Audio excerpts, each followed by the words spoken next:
Welcome to the HBOT News Network. It is an honor and a privilege today for us to have world-renowned Dr. Paul Harch, the foremost expert in hyperbaric oxygen therapy, with us here today, and his amazing wife, Juliet. And I will say that with every good man is backed by a great woman, and Juliet is exemplary of that, and an amazing life, of her own. And so our goal today is to explore hyperbaric oxygen. Fortunately, I've been blessed with the opportunity for the last 2 days to interview Dr. Harch and develop some of the HBOT News Network's conversation series. And we covered much of his book. And so one thing that I would recommend here is the Oxygen Revolution. It's an essential guide to understanding hyperbaric oxygen and how it might benefit you or your family or someone that you care about for many of the ills that society faces.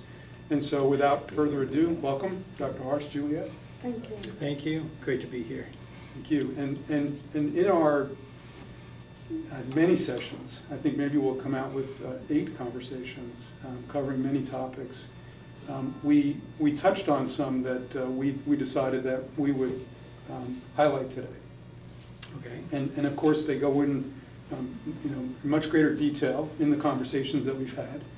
But one of the areas of focus that I think we're compelled to talk about is some of the things that afflict us right at the very beginning of life. Yes. And so one of the ones that I think most people are familiar with is cerebral palsy. And so if you could, share with us your experience with that and some of what you've learned are the causes of it, and what hyperbaric oxygen represents to that community that deals with that, would be wonderful. Sure. Be a pleasure. And before we do that, I just want to elaborate on one thing that you said, about every good man and a woman behind them. What I'm doing and where we are today, all of this would not have happened without Juliet. The title of that book, The Oxygen Revolution, was from her. That was her title. But really everything that has come about and I've been able to do is a result of, she's a nurse also. The whole COVID announcement about hyperbaric oxygen came about because of her. So yes, it's not, behind every good man is a good woman. I mean, alongside every good man.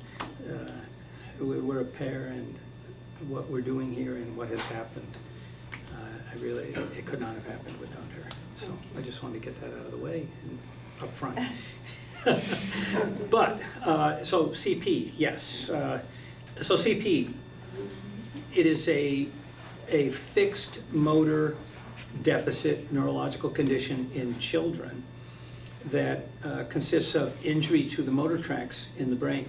And there are kind of 2 groups of causes, if you will. Premature babies who are born and the immature part of the brain, the central part, it's the last place the blood vessels develop. And they are prone, when you're born prematurely, to spontaneously rupture and bleed. And that causes destruction of that white matter and is responsible for, I don't know, as much as 2/3 of the CP cases. The others are usually the result of something that went wrong at birth. Either the mother had a problem, the placenta got separated, the umbilical cord ruptures, the child is born through their own placenta and there's extreme bleeding, or some other problem that happens, or in the neonatal or period afterwards that injures the brain. But both of them, regardless of the nature of preemie or birth-related, etc., they are wounds to the brain that primarily injure the motor tracks. However, if it's one, let's say the birth injury, where the mother's blood pressure dropped precipitously and the whole child is exposed to a low blood flow, low oxygen insult, the whole brain can be injured. So if you look at CP, many of these children have cognitive deficits and problems with behavior, emotional dysregulation, and about a quarter of them have seizures. So these are wounds of the brain. And as we discussed, at the very outset of this program, after I made this discovery in our divers with brain decompression sickness, using a different approach and dose of hyperbaric therapy than what the Navy had taught us and what was the established dogma on how you treat, and found that we could treat long after the Navy said you could get any neurological recovery. And we were treating boxers as well. Our director of research went to a cerebral palsy support group meeting in Mobile, Alabama, and stood up and said, "We can treat cerebral palsy." And he called me up the next day and said, "You're going to be hearing from some others with cerebral palsy children." And I almost had a fit. I mean, we were looking at boxers and divers and people with stroke, chronic injury. And now here are going to be referred these children with CP. And I had to stop myself and say, wait a minute, how did this all happen? It was by opening my mind and trying to remove the restrictions and the confines of what I had been taught to maybe think a little bit differently and be more expansive. And it should be no different with these children and CP. So the first one got referred, a little 4-year-old boy with a precipitous birth injury, had a bleed in the brain, and now at 4 years of age was just a floppy little kid. Couldn't stand, uncoordinated, no speech, drooling, peg tube for feeding. It just, and we imaged him, the brain blood flow imaging. Next day, put him in the chamber, repeated it, and the imaging looked better. And I was like, oh my God. It's the same pattern we saw with the divers, the boxers, the stroke patients. Maybe we can do something. We treated this child, and by 80 hyperbaric treatments, this little boy was walking with just fingertip support for balance. And it was, it was just another one of these amazing experiences that made me realize we had a treatment for brain injury. And since then, you've treated many. A couple hundred with that diagnosis. And seen similar results. Yes. A range of it. And as we talked about, I tell parents when they ask about it that I can give them a probability of 80 to 85% that their child will see improvement with this therapy. And the other 15%, well, they just don't respond, or maybe I couldn't quite get the dose right. But, I just tell them it's not perfect, but there's a very good chance. This is a wound in the brain. This is a treatment in a broad-based way for many, many, many different types of wounds. And that regardless of how old that child is, even into adulthood, they can still benefit from this therapy, have a good chance of it. And as I recall, even into their 20s. Yes. So it's not... I treated one 33-year-old man. Yeah, so improvement. Amazing. A little bit with him, but he had a very curious one. He had an intrauterine stroke. So by then it was a 33-year-old stroke. And when we imaged him, it was very, very well described. So we didn't see that gradient of idling neurons. And I told him, I said, we might not see much change with you. And so with him it was a little more subtle. He was a little more energetic, a little sharper cognitively, but some of the other things didn't really show much change. So in our conversation, we talked a lot about some international work and some other places, I think like Brazil, places like that.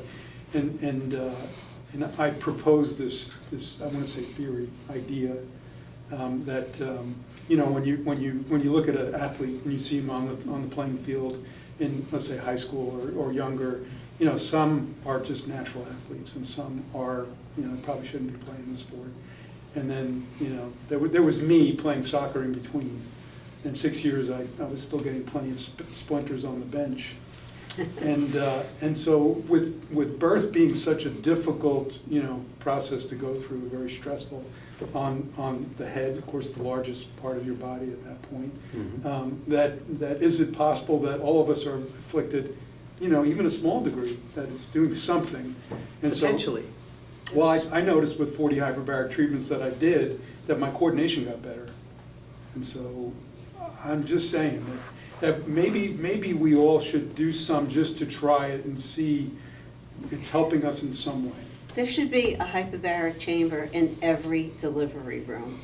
CP would be... This was what our goal was. Yeah. 85% of CP might have been Yeah. eradicated. And so then Maybe we, someday. Maybe, yeah. So then we moved on, we talked about autism. Mm-hmm. And I know that when you talk to the autistic societies and, and individuals that have dedicated themselves to raising the money to help families that, are out of resources, it's very difficult for the family, that they don't really want to hear much about it. And it was interesting to learn that what you've learned is that often, it's similar like cerebral palsy, it can be a brain injury at birth and not so focused on the vaccines, although that could be a factor, of course. And so maybe you could share some of your experience with that. Yes. Well, it goes to the simple question, what is autism? What is the cause of autism? It was originally defined as a psychiatric disorder of childhood. Now, what psychiatric condition does a 2-year-old child have? Okay, I mean, you can abuse them and do other things to them, and they are withdrawn and can have, behavioral abnormalities, but this lack of speech, this lack of social engagement, repetitive behaviors, all of these things, a psychiatric condition, I mean, it's almost a joke. And yet the information is out there, voluminous information, that there are physical and anatomic abnormalities in these children's brains where they very likely have been injured by some process. And so it then falls into that category of what is treatable with hyperbaric oxygen. In a very broad way, this is a treatment for wounding conditions in the human body. Well, in animals too, but wounding conditions. And that actually covers a very wide range and things that we don't think of as wounds. A stroke, internal wounds. They are no different than a lack of blood supply to, let's say, an artery in the leg that causes an ulcer on the leg. But they're internal, and we haven't thought of them as wounds, but it is a wound. And there's just all sorts of information about abnormalities in these children's brain with autism. And what it appears is that it largely is an inflammatory process, very likely started by different environmental insults. So I think I mentioned to you in 2001 when Representative Dan Burton of Indiana, U.S. House of Representatives, had his oversight hearings on autism based on his grandson who had autism. The 5th year of it, he finally said, look, we need to talk about treatment here because we're not getting anywhere with causation. And so I got invited, and what I went and showed them was, this is not a psychiatric one. The first 5 cases that I treated of autism all had birth injuries of some type that these children from the earliest, almost coming home, were abnormal. And eventually the expression of it was the behavioral, social, and repetitive behavior, the things that made them fit in the classification of autism. And here they were, the brain imaging was abnormal, and we treated them, they were improved. So physical injury to the brain. And our figure, and one of the most prominent people who has done this and published his experience on it, Dr. Dan Rosnell, we have an identical response rate. It's about 80% of these children respond to this therapy, hyperbaric oxygen. So one of the 2 common components here that you mentioned for cerebral palsy and autism we talked about extensively was inflammatory response. And, yes. And sort of the subtitle in your book is about gene therapy and the importance of hyperbaric oxygen as an anti-inflammatory and the gene therapy and the number of genes it impacts. And so not surprising, right, that this powerful anti-inflammatory is going to help something that's inflammatory in nature.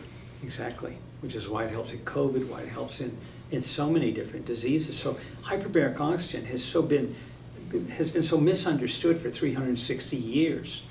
And essentially what it is a manipulation of all of our sensitivity to changes in environmental pressure and oxygen levels. And that's what we're doing. We're putting a patient in an environment where we are exposing them to changes in oxygen and pressure. And the effect, the dominant effect, is on our DNA. So cells in areas of wounding are very sensitive to this, and it's now been shown, finally. The beginning of '94, the concept was put out. You know, what are we doing? We're healing wounds. Well, to heal wounds, you got to grow new tissue. To grow new tissue, you have to stimulate cells to multiply and divide. To multiply and divide, you have to stimulate the nucleus, where the nucleus begins cell division. Well, it kind of begs the question, what are you doing? Somehow we're impacting the DNA, something in the nucleus to begin that division process. And so the concept didn't really take hold until doctors started individually picking off gene products, like a protein or an enzyme made by a particular gene, did hyperbaric oxygen in a situation where there was a problem with it, and measured an increase in that gene product. And so the idea was, wait a minute, we're signaling this. But then in 2008, they took human endothelial cells, the most reactive cells in our body, but they line every tiny blood vessel in our body, every organ, put them in a petri dish, and gave them a single hyperbaric treatment, and measured, now with the technology that was available, gene output for the next 24 hours. At the end of 24 hours, over 40%, 8,101 of our 19,000 protein coding genes that control all the functions in our body were either turned on or turned off. Largest clustered, turned on, were the anti-inflammatory genes and the growth and repair hormone genes. And the largest clusters turned off were the pro-inflammatory genes and the ones that coded cell death. So every treatment, we are stimulating growth and repair and inhibiting inflammation and turning off programmed cell death. Well, and after reading, you know, that portion of your book where you talked about the 8,101 genes that Yes. were regulated, I went and I looked up the study and was able to download the list of the genes, and so put it in a spreadsheet.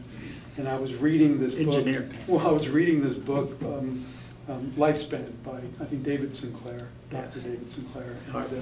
and he was very focused on the sirtuin genes. And I was at that point really interested, like, are there sirtuin genes in this list? Because they're working. I think it's the Harvard Longevity Institute, I think is the name. Yes. They're working to, you know, biohack the genome and come up with some approach to stimulating, and so of course I found them. And so I'm sure you're aware of that. Yeah, it's like the Wizard of Oz, you know.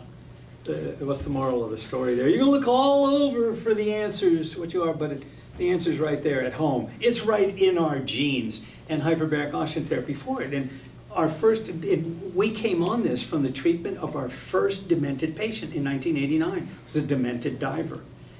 And this improved him, and it's like, wait a minute, dementia, you know, this is an end-of-life phenomenon, a senescence, the nervous system dialing down or decaying down. And here we are reversing that. And then by 95, I treated a genetic premature aging syndrome, ceroid lipofuscinosis of the brain. It is an abnormality of a certain fatty acid in the membranes of our cells, primarily in the brain. And they all die by 25 years of age.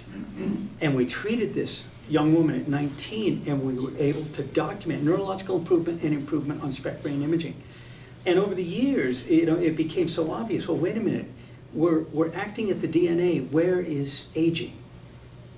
It is a DNA phenomenon, senescence. The cells stop dividing, the telomeres get short, etc. And so what ended up happening is in 2004, I was invited to give a lecture at an anti-aging conference. And I had proposed that this may be the fountain of youth at last, that we have a mechanism of delaying aging and actually rejuvenating to some degree. So, I mean, like my wife, she's 130 years old. You never know that, right? But, you know. Well, she did share with me that she's 600 and something treatments in. Over Yeah. 600 treatments. And you have, I think, a personal story. Yeah. Would you like to share that? Yeah, I went to Tony Robbins and Dr. Harari's AI place. You know, they do a head-to-toe evaluation. Just to sum it up, I am negatively aging 16% per year, which means I'm getting younger 16% per year. Mrs. Benjamin Button. So my chronological age is 67. My internal age is 47. But why? Well- Tell them the punchline. You have chronic progressive multiple sclerosis. You've had it for 22 years that we know of. Right. So, 22 years into chronic progressive MS, you should be Dead. wheelchair or bedbound or dead. Yeah, or And or yet- bedbound with a feeding tube and drooling. And on MRI, your MRI has not changed in 15 years. Right. And neurologically, you I dance, couldn't I guess run, that you've I got work a more than chronic full-time. progressive degenerative disorder. How often do you do hyperbaric treatments now? Well, Dr. Harch would like me to do one a week. Sometimes I'm too busy, living life and working, so I don't. But to keep me at clinical plateau, my maintenance dose is one a week. But You've done some 600. she goes in the chamber. Yeah, but I started getting hyperbarics in 2000. Oh, so you've done 600 something treatments. Yeah, Is that- but- You track that. Yeah. Yeah, but we also have a patient that we treat in a multi-place Right. chamber that she goes in with that patient frequently. She's getting the pressure. Yeah, Yeah. she's getting pressure and some And embedded sometimes oxygen. I put the oxygen. Yeah. So I've gotten some blocks of, not exactly 40, because there are other nurses that go in with her, but I've gotten a lot more treatment over the last 3 years that I've been taking care of this elderly stroke patient inside a really big multi-place chamber, like the chambers that you have. So, Well, with so- It's got a all of that beneficial combined, effect. yeah, Well, and MS, afflicts all ages, yeah. right? And so. She's getting younger, I'm getting older. I'm gonna get cycled out pretty soon. Never gets cycled. So let's circle back to the children. Yes. And one of the things that I think has struck me since we first met in Albuquerque in 2014, which I remember, I'm sure you don't remember me, because I was likely the only engineer in the room. We do. I think. I remember you. You stood out, you're note-taking. And so one of the things that I learned was the 13 or 14 indications the FDA has cleared, and one of those was burns. And somebody inevitably at these conferences presents on burns, and so a friend of mine was heavily engaged with the Shriners, and the Shriners, I think perhaps the wealthiest nonprofit maybe in the world. I think they have 22 some odd children's hospitals where children are treated for free, as I understand it. Never taken advantage of that, but I believe that's the case. Well, he raised the question when we were talking about the FDA-approved indications, or cleared indications, I should say, that there were 3 burn hospitals for children.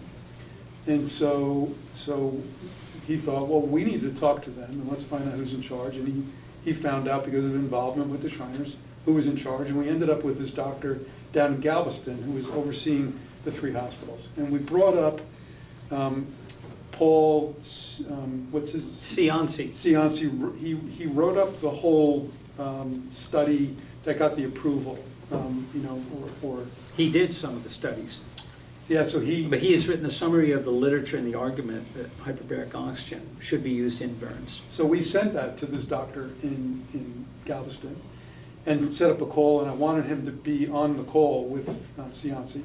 And he would refuse to take my calls after that. Now, he's dealing with children with burns, and I'm thinking, if this is what I believe it is, reduce the scarring, the pain, eliminate skin grafting, all of this great stuff, he would be really interested. And then I dove into it a little deeper to find that he was a plastic surgeon and really understood the sort of the rice bowl concept.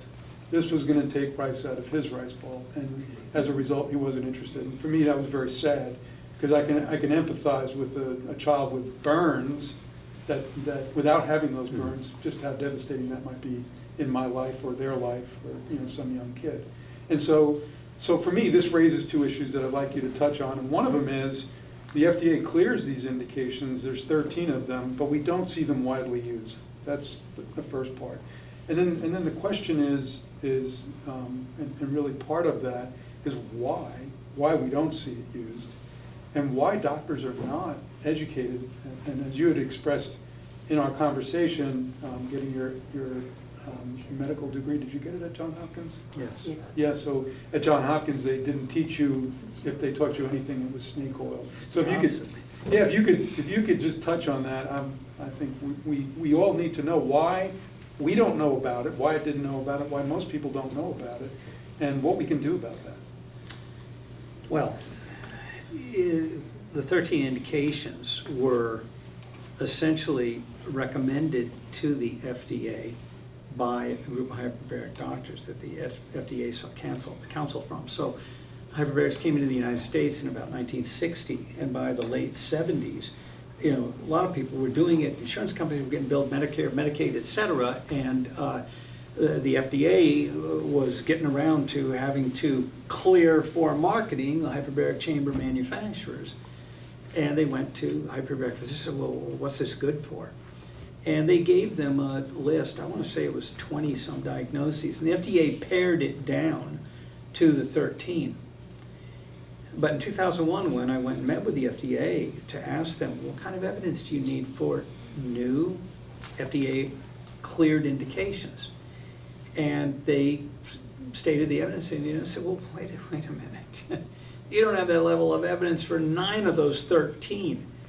And it's like they all tried to crawl under their desks and tables, and just like, I said, well, where's the problem here? They said, well, we have to admit, we didn't really scrutinize the clinical data we were given back there in the 70s, and we just kind of approved these things. And so, that's what we're left with, and then reimbursement is based on that. But the bigger problem is my generation of doctors' understanding of this therapy. It has not been defined in a way that people can understand it. And 75% of American medical schools, according to a survey that one of my fellows did in 2014, teach nothing about this. 75% teach nothing about hyperbaric oxygen. I needed to repeat that. Go ahead. And the other 25%, it's one lecture or part of a lecture on it. So there's very little exposure. And look what I was taught by my junior resident. The first rotation in the hospital there was internal medicine for me, basic clerkship. And I heard hyperbaric oxygen mentioned by some doctors in passing. And I asked my junior resident, who's your primary teacher, if you will, and of course there's faculty above and all of that, what this therapy was. And he told me, don't ever ask about it again. It's been thoroughly disproven, unscientific, charlatanism, snake oil sales, and fraud. That got tucked up in here, and that was gospel. I mean, I was at Johns Hopkins. And then 8 years later, I find myself in this diving medicine group, and I had the opportunity to learn about diving medicine and treat these divers along with the emergency medicine we were doing. And I had to go to these courses taught by the government. And here was all this science. And it's like, where is the disconnect here?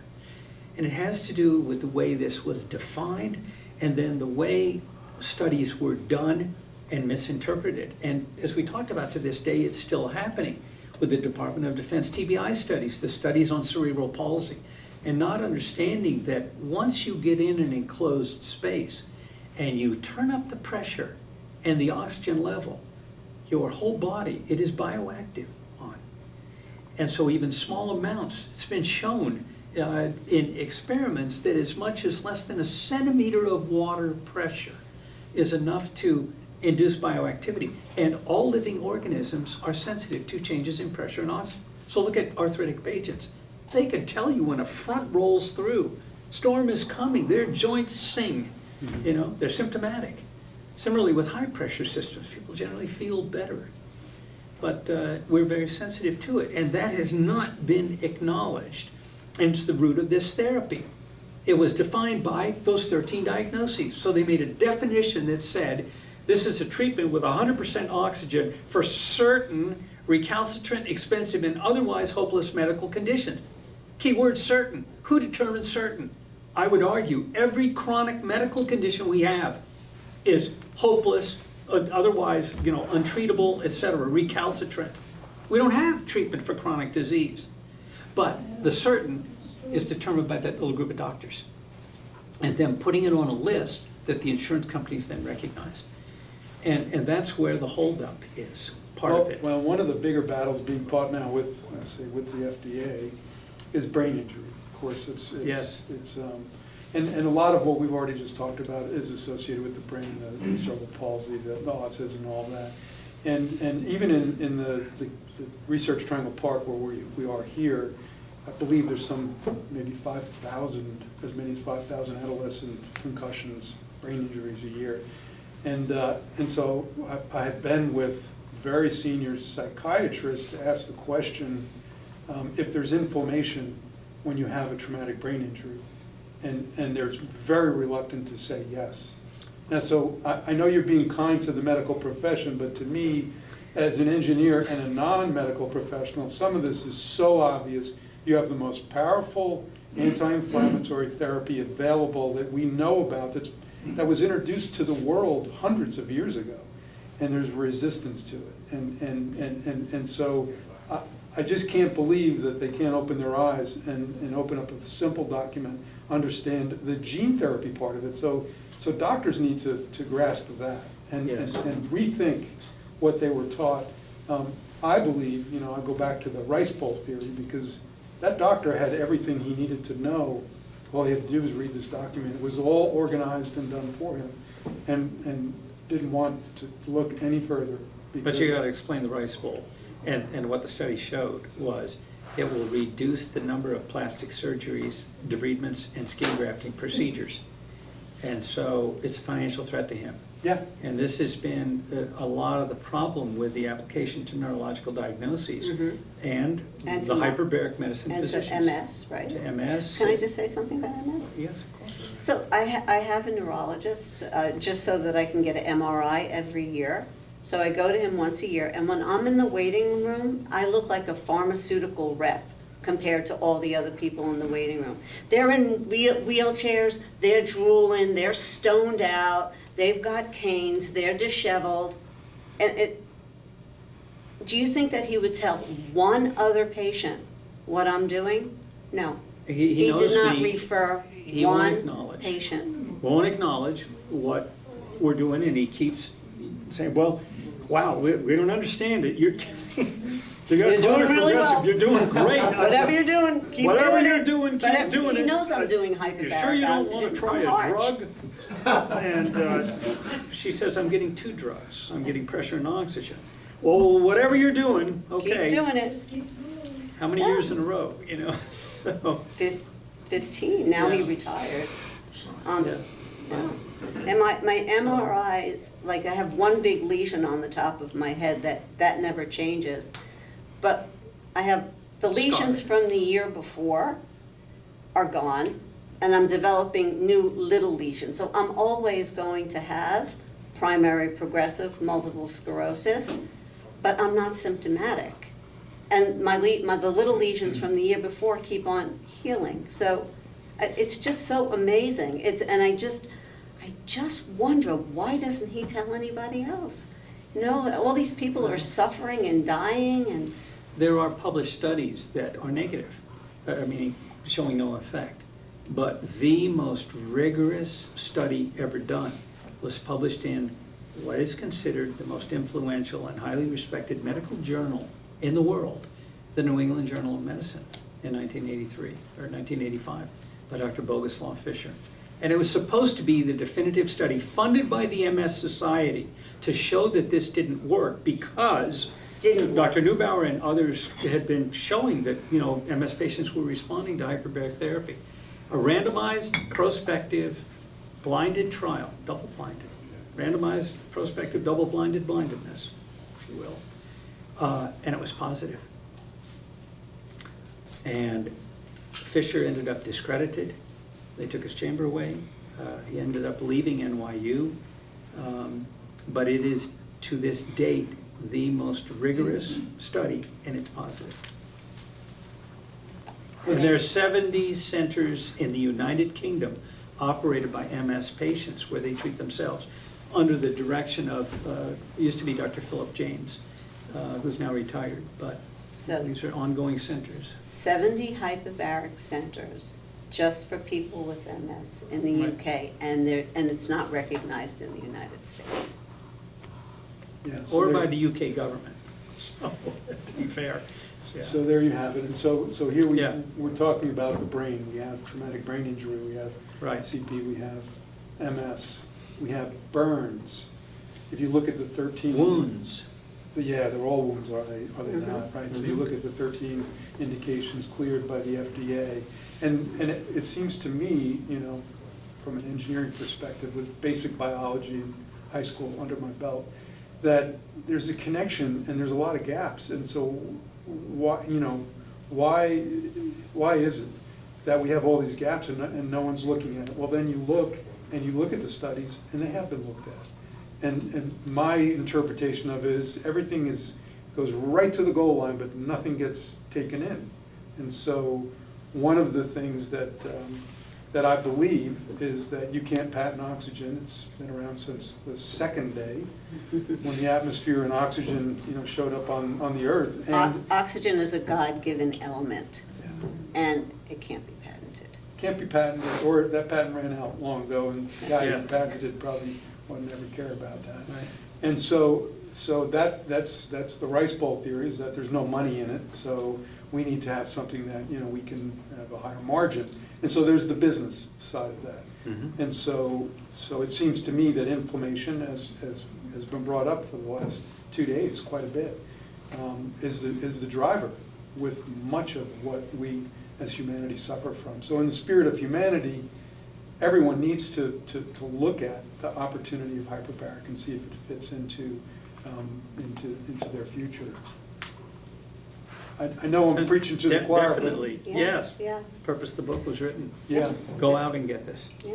Look at the Because lives the of. bypass of the medical profession is essentially what that book was. I couldn't believe when I found out how this worked and how it's a culture of medicine issue and the politics of medicine. Medicine is not science. It is not science. It is, a little bit of science and then practice habits and so on that's driven by all sorts of other factors, financial, politics, egos, etc. And that's largely been the story of hyperbaric medicine.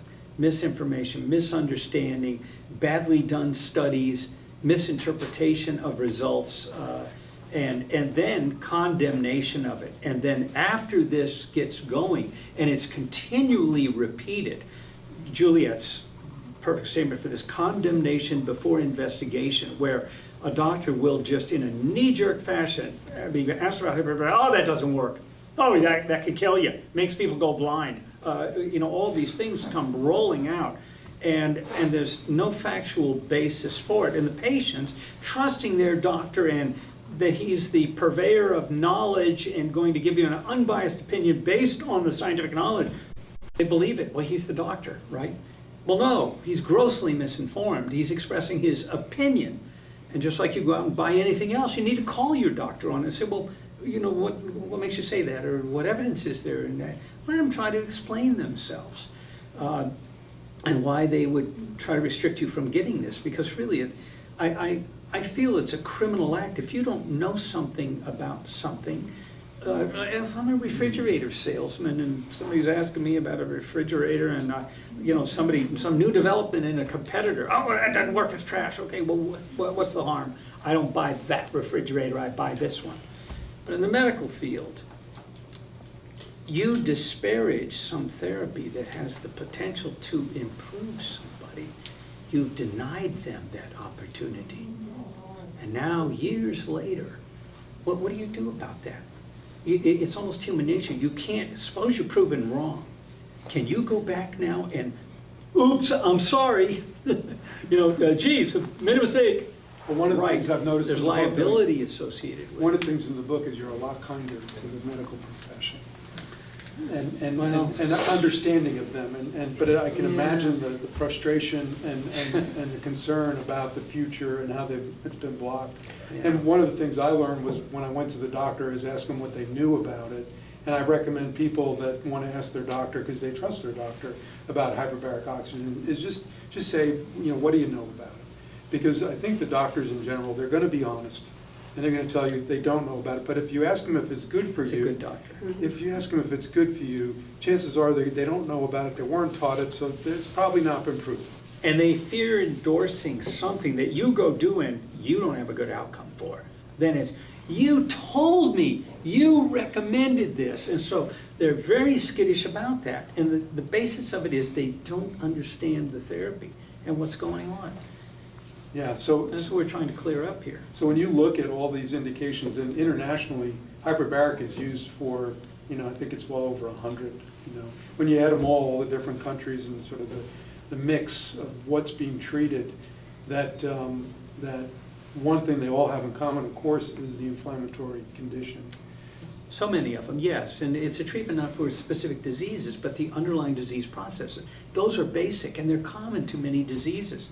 So when that hypercritical article was written in 1987, hyperbaric oxygen therapy, a therapy in search of a disease, they cataloged, I gotta get the number right, it's either 132 or 139, 130 plus diagnoses that people had claimed hyperbaric oxygen was effective for us. Well, when I explained how this therapy works and that these are treatment of disease processes that are common to so many diseases, in the book I said, that may be a conservative number. It may be many more than 130 when we find out, and we find out the dose, the right amount of pressure and the right amount of oxygen. It's kind of like the theory, food is medicine, right? Yeah. Eat the right food and you're going to be healthier. Yes. Yes. And so oxygen is the essential element of life. So if you introduce it, with pressure, so it gets into, and this is one of the areas we didn't discuss, is that your hemoglobin might be saturated. You might think you have oxygen. It's getting to all the vital organs. What does the pressure do to the oxygen that kicks off this gene therapy? Well, there are two components there. We got to come back to one of them. But the higher you increase the pressure of oxygen, so right now we're all, I don't know what your altitude is here in 350 in Raleigh. feet. 350 feet. All right, we're close to sea level. So our hemoglobin is roughly 98% saturated or so. If you just take a half a liter of oxygen by nasal cannula, we're going to be 100%. Our hemoglobin is totally saturated with oxygen. And at that pressure, and room pressure, there's a certain amount of oxygen. It's also dissolved in the liquid portion of the blood. All gases interfacing with a liquid are dissolved in it based on the pressure. And so when you go in a hyperbaric chamber, what we're doing, well, first of all, if you put more oxygen on, and eventually up to 100% pure oxygen, all that excess is being dissolved in the liquid portion. Well, the only limit to how much is the pressure we're at atmospherically. So go in a chamber now and we exceed atmospheric pressure, and you can go, really sky's the limit, although side effects are going to overtake you, and all of that gets dissolved in the liquid portion of the blood. And at 3 atmospheres blood, at 3 atmospheres of pressure, equivalent to 66 feet of seawater, if you were doing a scuba dive, we have enough oxygen in the liquid portion of our blood to where we don't need hemoglobin. And that was the kickoff article in 1960 of the Journal of Cardiovascular Research out of the Netherlands, where they took pigs, put them in a hyperbaric chamber, and as they pressurized them to 3 atmospheres on pure oxygen, withdrew all of their blood and replaced it with saline, salt water. So eventually their blood was faintly pink. And they were happy and alive as pigs in a hyperbaric chamber. And then they replaced their blood and brought them out, and they had a picture in the journal of the pig alive and well.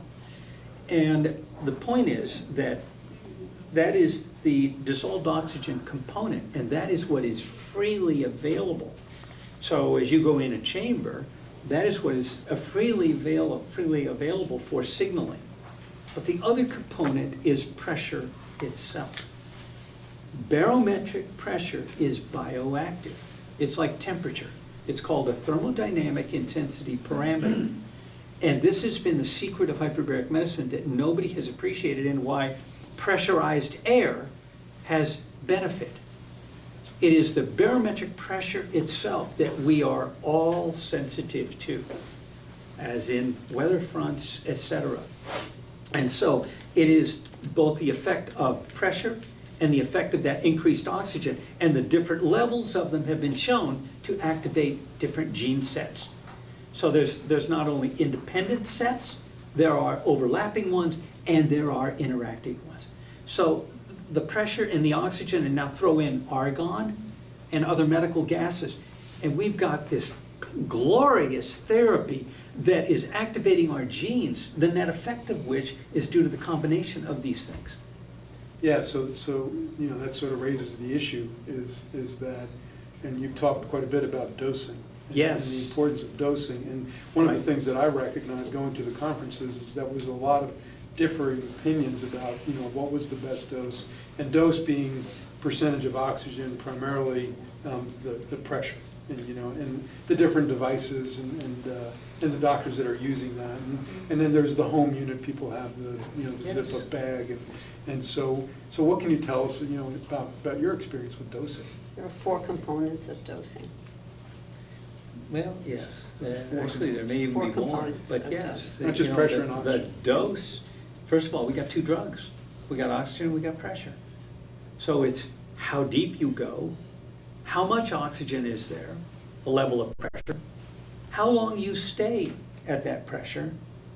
If you take air breaks in there where you drop the oxygen down, bring it back up, and then How when's many- your next treatment? How many treatments you get, how long is your break? There are a lot of components. Exactly. So there are a lot of things, and ultimately the dose is, you're trying to find out what works for you. We're all genetically different in this room. And now you, with your 39 years of life, 39 years ago. Are the cumulative result of every insult that you've experienced. Some exposure to carbon monoxide, the foods that you've eaten, chemicals, pesticides, additives. Soccer. Soccer, It's in the hitting, yes, trauma. All of these things chip away at the reserve capacity of your brain, just like lungs or any other organ in their reserve capacity. And so treating you, it's kind of folly to think that we're all going to respond one size fits all. The only place that works is in the military. Soldier, what size? I'm a medium. Here's a large. You're a large soldier, right? Everybody gets the same size, but not, medicine. We're all different. And so it's trying to find out what works best for you. And isn't that what the focus of the medical industry should be about? Well, Is taking amen. this God-given thing and just focus on how do we deliver it in the most effective way? Exactly. There's so much work to be done there. Oh, Yeah. yeah. We're finally getting there, though. I heard a great slogan today, and it was from Jim Hooker, and regarding the veterans. Let's return them how we received them. Did I get it right, Jim? That's close enough. Let's return them how we got them, right? That's it. Yeah. So, We're trying. yeah. And of course, the just PTSD was P- the eureka. Yeah, in there. PTSD and brain injury, but it's very difficult to have a productive life with a brain injury. The veterans and the football players, we can just see what happens to them. You just can't have a family, a job, and, we owe it to our veterans to do everything we can for them. We have a treatment that will help them. We have a treatment that will put them back into a productive life. And we've just had so much resistance. When we were doing the veteran study, I was answering the phone, and it was the mothers and the wives that were calling. The veterans didn't call. They didn't call for several reasons. They didn't have the capacity to do their own research to see that there might have been something that could help them. And some of them lacked insight, and so they didn't see that something was wrong with them, but their wives and their mothers knew. And it just takes a lot of work to get scheduled and all of that. Those veterans were lucky to have a wife or a mother who cared. So we need to do something about that. And then, a lot of ex-NFL players are homeless on the streets. Like a lot of veterans are homeless on the street. Because you can't be productive with a brain injury. And sometimes you can't see the brain injury, especially with all the body armor that we have now in the service. They look okay.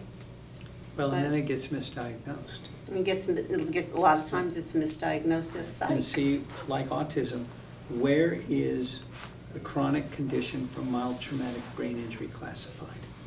It's in the psychiatric manual. Mhm. Persistent post-concussion syndrome is considered a psychiatric disorder. So a physical injury to the brain damages primarily the white matter, and yes, if it's not bad enough symptomatically people can recover, such that from simple concussion, within generally 10 days, 90% of people, 85% are not symptomatic. And what's happened is the 10% with those mild concussions who had persistent symptoms, it's deemed a psychiatric problem. There's something wrong with you. Everybody else gets better. What's wrong with you? You get put in the psychiatric bin. And then it's very, very difficult to get treatment after that. And none of it's reparative. And that's where hyperbaric oxygen stands out. Well, but to be more specific of my earlier comment, I was with a group, and Jim Hooker, you brought Jim, was with us, and Simon LeMay, who was a sergeant major and significantly helped, went from suicidal to full executive function. And we're in front of the chiefs at the Durham VA facility, and the chief of chiefs, who was leading their group, the three of them, could not admit that a traumatic brain injury caused any type of inflammation. And the biggest insult that he delved out was, have there been any animal studies? And so, Okay. we know that in severe cases, they actually put a pressure gauge, into the skull Yes. to monitor it. So, Mhm. Yeah. so to me, it goes back to why it's a rice bowl thing, because these veterans are loaded with bags of pharmaceutical drugs Yeah. and billions of dollars being paid for that. And when you see these veterans getting the hyperbaric treatments, one of the first things they say is, I'm off my drugs, Mhm. and That's what we published in our veteran study. In fact, it's the only study that's shown a reduction in suicidal ideation. hyperbaric oxygen. Correct. Yes.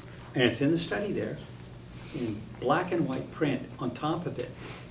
68% of them, I believe it was, decreased or discontinued their psychoactive medication during the study because they felt better. And there were another 3 or 4, I believe, who stopped all of them, unbeknownst to me. We had told them, you stay on everything you are, we're only changing one thing, you get an hyperbaric oxygen. They then told me later, well, I stopped all my medicines, the day before, the week before I came down. They For the did, they were study. also afraid that they were gonna lose their disability if they didn't Right, follow right. doctor's orders. I forgot that. And the doctor's orders made Yeah. them zombies on all those meds. They would come in Right. with a gigantic Ziploc Yeah. with all their medications, because you couldn't even write it all down on a list. They just Yeah. dump it out on the table. I mean, it just, Which if any of us were taking, we'd be comatose here right now. I mean, it's just a huge amount yeah. of medication. So is it fair to say that inflammation is going to shorten and eventually end our lives in some form? Yes. So the most powerful As a anti-inflammatory... contributor, there are many things, but yes, the inflammation, long-term is that grinding, slow process that... I use the takes- term influence. It's going to influence the Yeah. end of our life. Yes. And so why not take advantage of the most powerful anti-inflammatory that's God-given to us? And I think just to conclude the segment, because we're going to open up to Q&A, we do have a great audience here in our studio, and this is the first for us to have an audience in the studio, is we've just, the tip of the iceberg in this short talk. Yeah. But we cover the spectrum from longevity, children, a lot of brain issues, burns, skin, everything in between. There's a lot to learn, and I think for the spirit of humanity, we need more people involved, and we need to move forward with this. And I think the people, the patients, patient advocacy for your family, as Julia brings up, the veteran, the families. What do these childhood brain injuries do for the family? Oh, There's it just destroys them. so much suffering for Yeah. that It just destroys them. that And kids playing sports in high school, parents don't know that the football and the soccer and the multiple hits to their heads is causing damage. It causes changes in personality. Some kids go from being A students to C students, then they're hanging around with different kids because they can't keep up with their friends who are A students. And this is not looked at all. So everyone needs to understand that it's important to get involved. Look for Yes. hyperbaric Yeah. oxygen, and let's make a difference. Let's save a lot of lives and Amen. improve a lot of lives. We will, and indulge me with just one more anecdote. I'm going to blame it on you because you brought it up, this, animal study thing. The third year I presented this to medical societies at a scientific meeting and had this unequivocal imaging evidence and such. The doctor said, well, it'd be more believable if you had an animal model.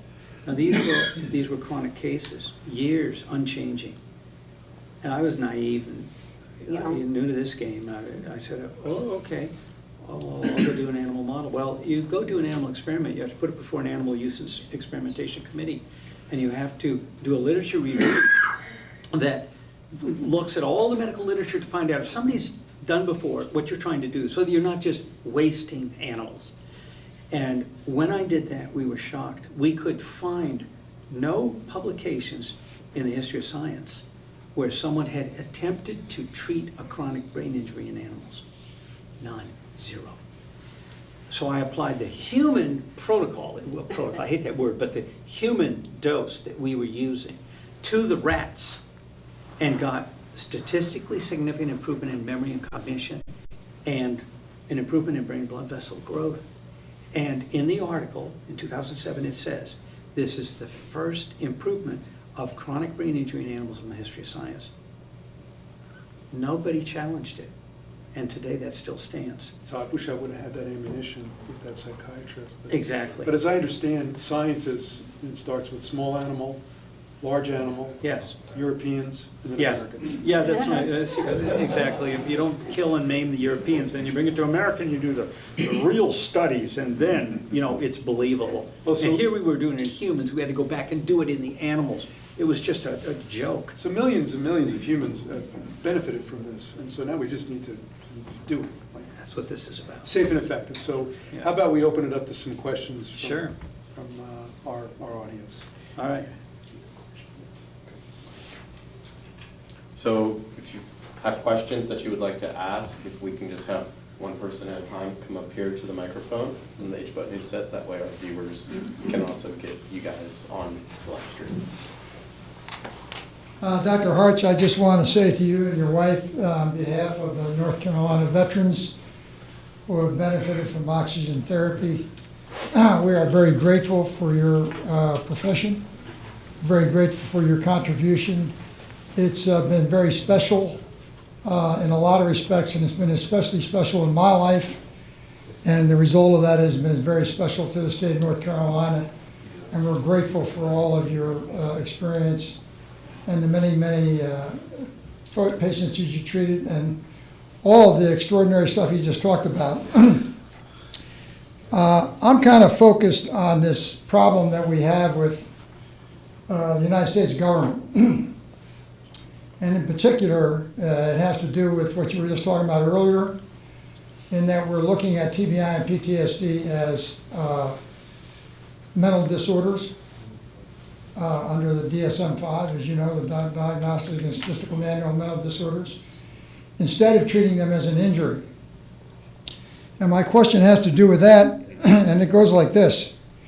Given that the VA and the DoD leadership know and understand that HBOT heals injured tissue, and in light of the VA's mission to return the wounded back to the state from which they came in the best possible condition, what would be your view of why they are so resistant to using HBOT for TBI and PTSD?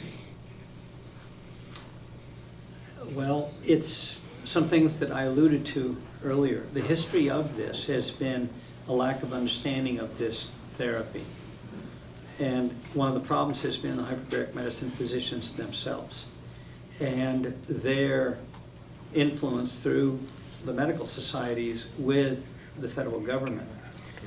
The people who, when the first idea came up about hyperbaric oxygen potentially helping a chronic neurological injury, it was with my mentor, Dr. Richard Neubauer. But it was a time when the hyperbaric medicine field was in its fledgling state in the United States. They were fighting for credibility and for reimbursement. And part of the problem was Dr. Neubauer stood up and showed that we could maybe treat a chronic neurological injury, which, number one, challenged and violated a central kind of dogma of the neurology specialty. But the bigger problem was he could do it for about 1/8 the price in an outpatient clinic. And this was being reimbursed now, and they were fighting to get it reimbursed in the hospital setting at 8 times multiple of that. And so this was a threat, because it also now brought in the resistance of the neurological community to what, the hyperbaric doctors were trying to do. And in the process, he became public enemy number 1 of hyperbaric medicine. And the disparagement of him and the science he was trying to espouse. Well, that's now become embedded. And it's this financial component for one, and that we are many years down the road, and despite what is really unequivocal evidence now, we now have the problem of how do we rectify the past to stand up and say, oops, we were wrong. We were wrong about Dr. Neubauer. We were wrong disparaging this. We have denied the opportunity for so many people. We've obstructed the advance of this. We're sorry. There's almost no retreat there. And the science is now showing that their definition and the whole foundation of this therapy is wrong.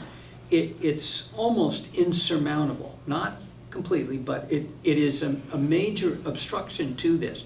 And unfortunately, it is the government that's reliant on this group of hyperbaric medicine doctors for their policy decisions. Now layer onto that the studies that were improperly designed with control groups that got a dose of hyperbaric therapy, pressure and oxygen, just like the cerebral palsy study, and lo and behold, it was bioactive and it worked. And so they haven't been able to reconcile and explain this, let alone excuse it.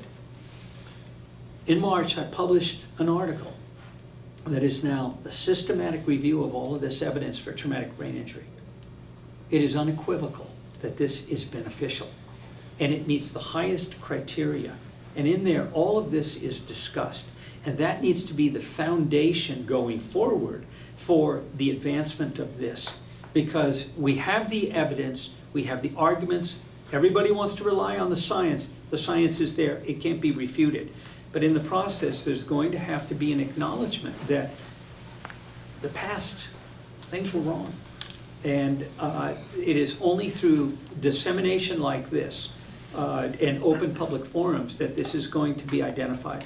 Because one of the prized researchers that did one of the DoD studies, in fact, proved that this worked. And he has now stood up and said that. But they haven't taken heed of it. So I would say conspiracy theory no more. It is a conspiracy. They've worked together and conspired to stop it from going forward. And that is sort of the negative view that I say the rice bowl theory, that people have stopped this. And you brought up the 8 times, what Neubauer was charging was a threat. And so they came out and they stopped the threat. I don't think it was that complicated. You're very kind to think that there was much more science involved, but I think that it was obvious. It's obvious to There's an more engineer. politics involved. Yeah. There's more personal items. There's more ego. There's just a lot of ugliness behind it. And at the root of it is a lot of this misunderstanding. What this does is challenge the entire 60-year basis of this therapy and their dominance and their consideration. They're the gold standard in this field. And it's a house of cards by their argument. The science is there. It does work. There's no question about that. It's how it's been interpreted and explained. And so now we're at the threshold, and I didn't tell you the denouement of this, which may not be. It's just another step in the process.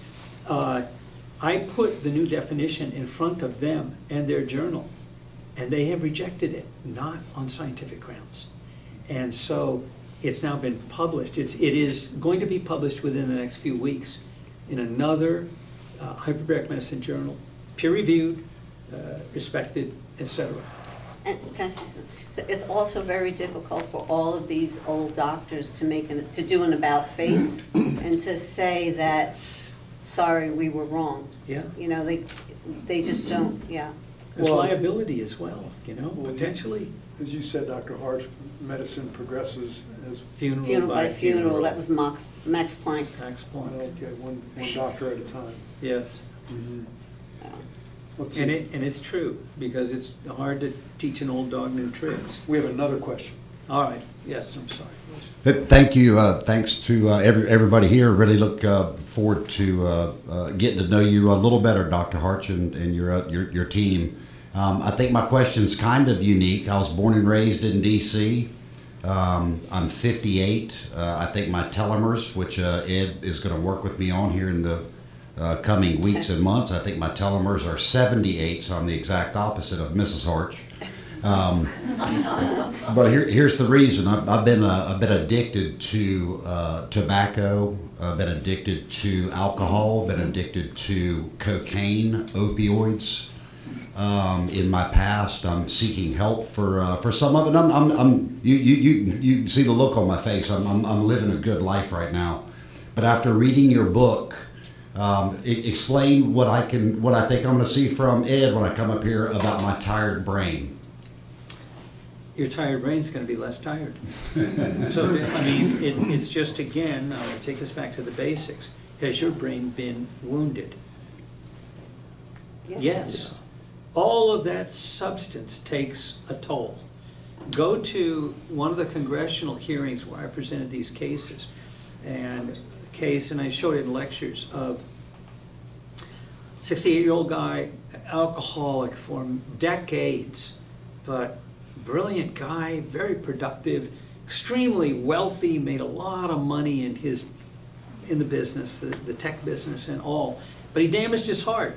Heart was now in atrial fibrillation, the atria, predisposes to forming clots unless you're on a blood thinner. Well, if you're drinking, you don't take your medicines, and he stopped taking his blood thinner, got a clot, got a stroke. And of course, on his private residence on his island, they couldn't get him to the hospital in time for the clot dissolving drug.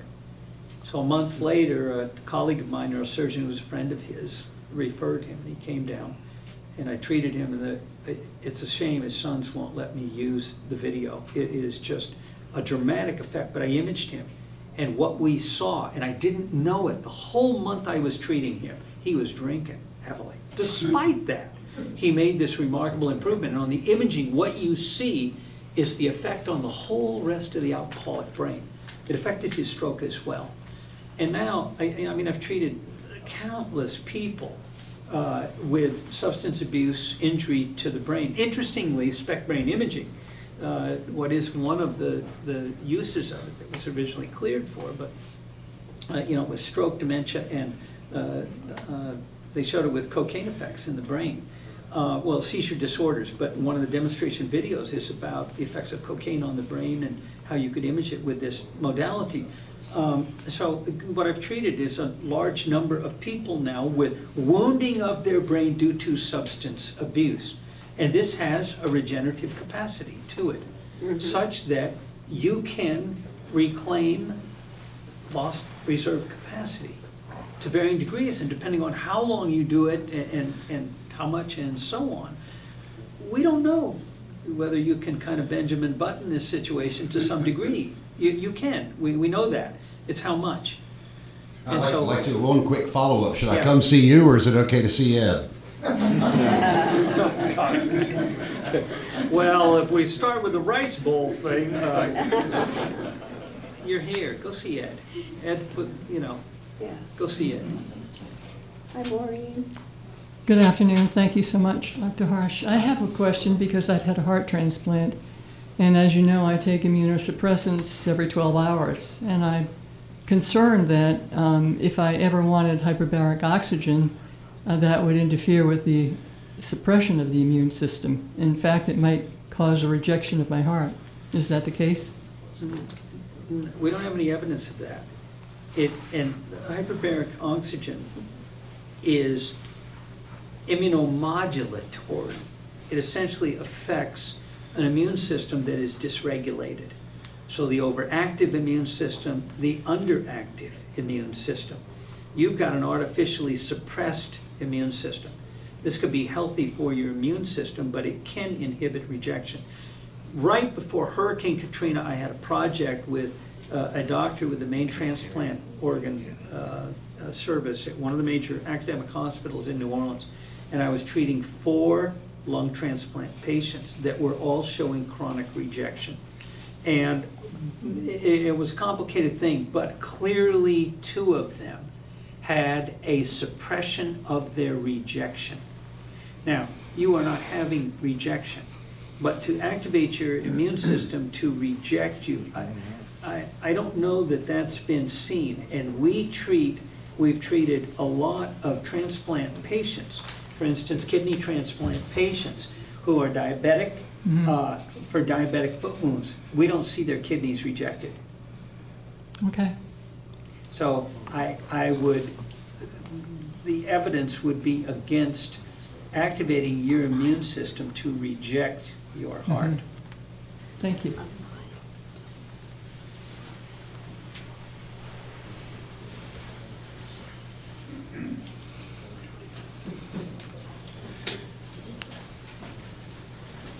Well, I don't know where to start.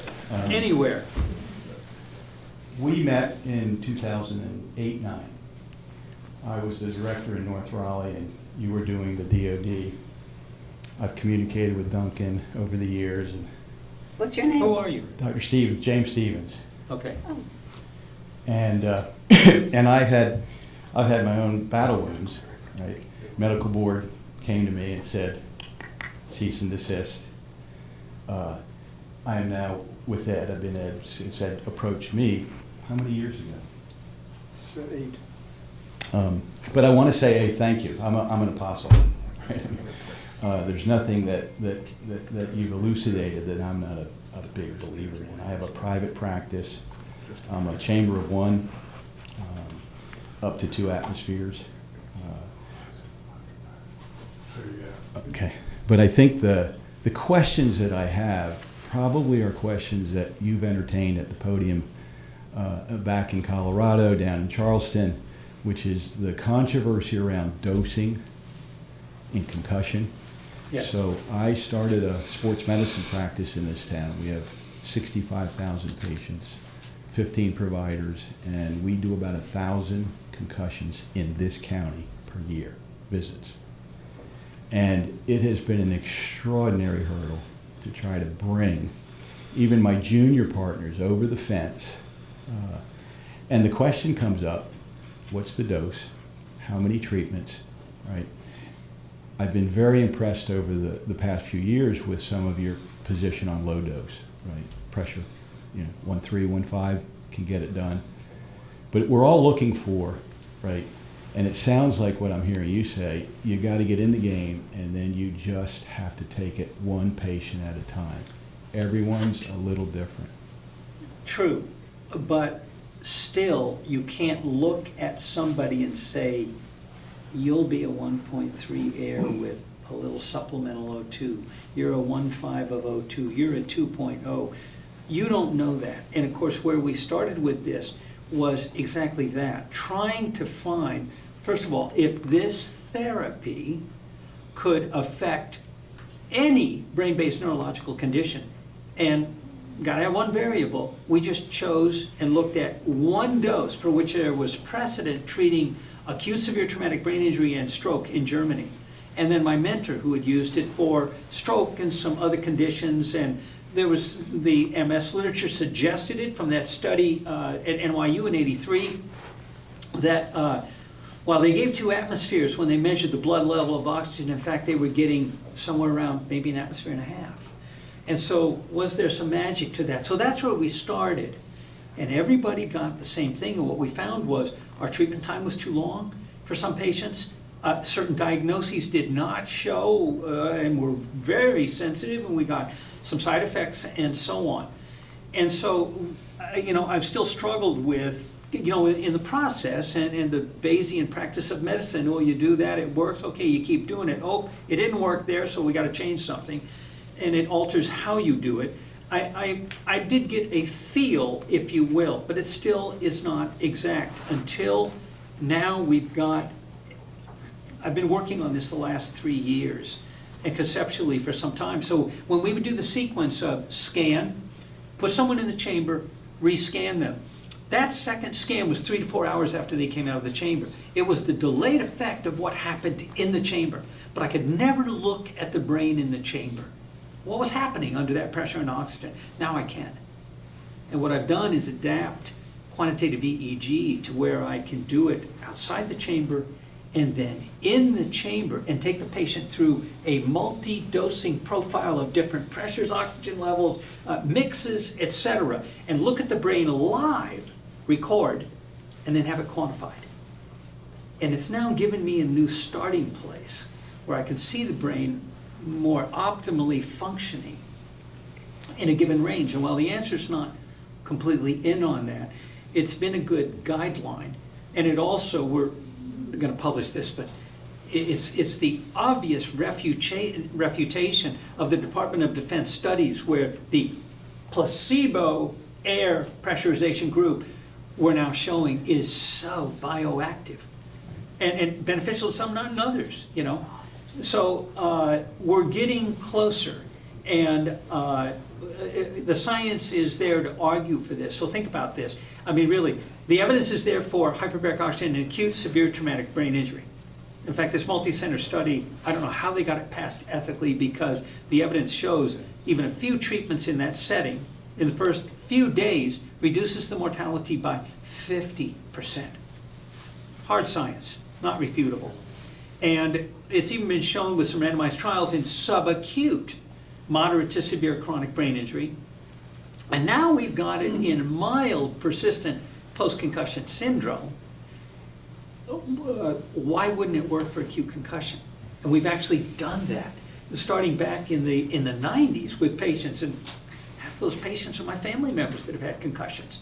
And of course, you know, Daphne Denham has treated now hundreds of patients, and others have. There's a common experience there. But the acute concussion study is difficult to do, and it has to be structured a certain way. And I had the same problem convincing our pediatric concussion group and trying to show them how this could be done. So it's an argument, and in fact, one of the studies was just done in North Carolina here. But if you look at it and the design of it and so on, they were never going to have a chance of proving that. I mean, essentially in each group, they got 2 or 3 patients. You just, you know, it's difficult that way. But there's a way to do it, and it can be done. And if you've got that volume, it's just waiting to be done. And there's even a middle ground where you can shoot where you have the best chance of seeing that, and it's not tricky. Well, I would thank you, because the rest of us without multiplace and multimodalities like specs and that, we really are rowing a canoe behind you. Well, okay, thanks, but let me point something out. All of this work I've done, all of it has been done in monoplace chambers in a freestanding clinic. I've not been able to do any of this at the university. It's my appointment at the university, and our site becomes the university affiliated site. All of it's been done in monoplace chambers. Yeah, the critical care and other experience we've got in the diver that we talked about, resuscitating and all that stuff. Yeah, it's been done in a multi-place chamber. Can I switch gears? What's that? Yeah. Yeah. Oh, sorry. Well, I'm 67. Yeah. and I try to dose myself on a regular basis. But there's been so much that came out of Israel in the last few years. And sort of the anti-aging, wash over here has been, I want to be part of that trend now. I want to be part of that trend. Yes. Which has led, and I have a very small, very hands-on practice. My clientele says, can I put one of these in my home?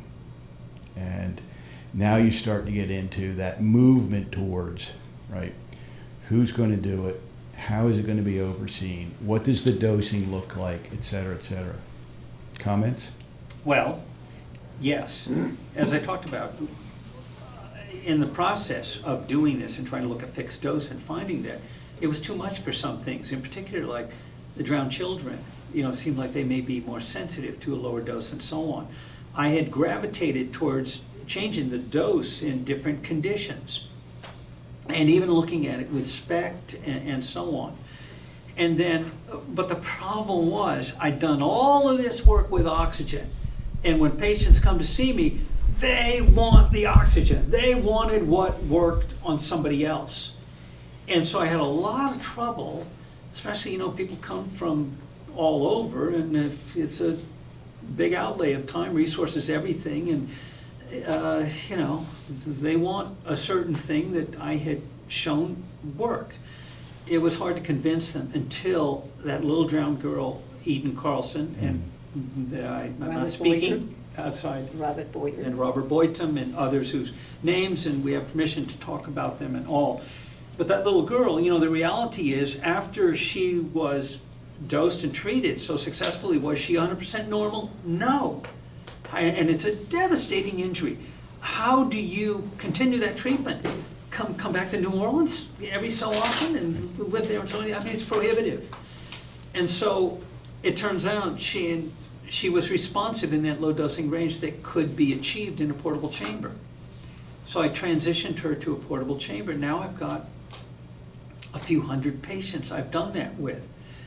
And I But let me oversee clarify. their The treatment. portable chambers, the 1.3, not any deeper than that, just Fair wanted to enough. clarify That's fair. that. So Yep. it's, Yep. yes, but I help manage them, teach them how to dose and treat their patient. Now, there's a little risk there. I mean, I'm dependent on them staying in touch with me and all, but, in the interest of trying to get these kids and adults and so on to a higher level of function, I've, accepted there's some risk there, but I transition them, and it goes back to the science. Is pressure and oxygen bioactive at those levels? Unequivocally, it is and can be. And so that's the way I have dealt with this, and it's working out. But And Dr. others Stevens, aren't. a minute ago, when you asked the question, were you asking about the hard shell chamber? All of the above. Oh, hold on. Yeah. Because the hard shell chambers, there have Okay. been deaths in the chambers, Yeah. and not our patients. So- They call, we seem to be the call center for problems, and, they're not our patients, they call to talk about it, to complain, Yeah. to ask what went wrong. Sure. So I can log a lot of mishaps.